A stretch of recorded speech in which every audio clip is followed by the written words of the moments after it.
Satyabama Institute of Science and Technology, Chennai and Sriperumbudur.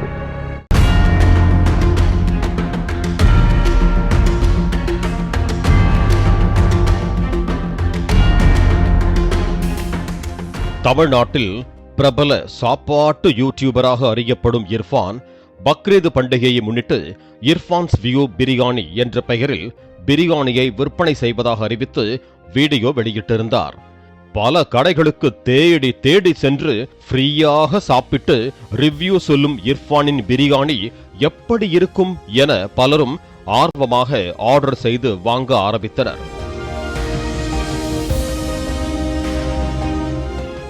ஒரு bucket mutton biryani பார்சலுக்கு 3650 ரூபாய் முதல் 4000 ரூபாய் வரை விலை நிர்ணயிக்கப்பட்டதாக தகவல்கள் வெளியானதும் இணையத்தில் இது பெரிய விவாதமாக மாறியது. அதே நேரம் பக்கெட் பிரியாணி பக்கெட் முழுவதுமாக இல்லை, பீஸ் குறைவாக உள்ளது, டேஸ்ட் ஓகே ரகம்தான் என சில யூடியூபர்கள் வீடியோ வெளியிட்ட நிலையில் நெட்டிசன்கள் இர்ஃபானை வெளுத்து வாங்க ஆரம்பித்தனர்.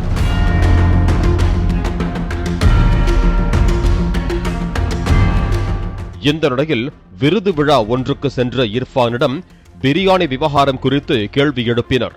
அதற்கு மேடையில் பதிலளித்த இர்ஃபான், விமர்சனங்களை பார்த்து முதலில் குடும்பத்தினரோடு புலம்பிக் கொண்டிருந்தேன், மறுநாள் தான் இதை புரிந்து கொள்ள ஆரம்பித்தேன். எல்லா வாடிக்கையாளர்களுக்கும் வாங்கிய பொருள் பற்றி பேச எல்லா உரிமையும் உள்ளது. அந்த விமர்சனங்களை ஏற்றுக்கொள்ளத்தான் வேண்டும். எனக்கு என்னவென்றால், எந்த இன்ஃப்ளூயன்சரும் தொழில் தொடங்கும் போதே அவர்களை எதிர்மறையாக விமர்சிக்க மாட்டார்கள். ஆனால் அப்படி எதிர்மறையாக விமர்சனம் வரும்போது எவ்வளவு வலிக்கும். எனக்கு 20% தான் லாபமாக இருக்கும். ஆனால் அவர்கள் எல்லோரும் பேசுகிற விதம் ரொம்ப வலிக்குது. அதில் இருந்து வெளியே வர நேரமாகும். அந்த நேரம் ரொம்ப வலியை தருவதாக அவர் பேசியிருந்தார்.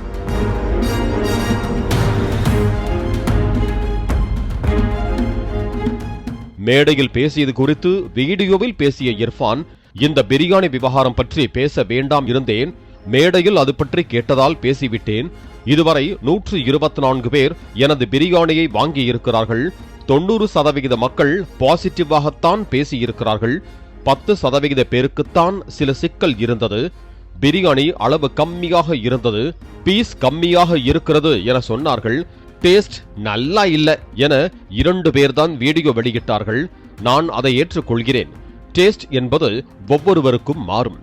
ஒவ்வொருவருக்கும் அவர்களது கருத்துக்களை பற்றி பேச உரிமை உள்ளது. இதுதான் இர்ஃபான் பிரியாணியின் முதல் பாகம் என அந்த வீடியோவில் தெரிவித்தார். இந்த நிலையில் இது குறித்து கமெண்ட் செய்த நெட்டிசன்கள் சிலர், இந்த முறை அடி கொஞ்சம் ஓவரோ என்றும், காசு கொடுப்பவர்களுக்கும் இப்படித்தானே வலிக்கும் என கமெண்ட் செய்து வருகிறார்கள்.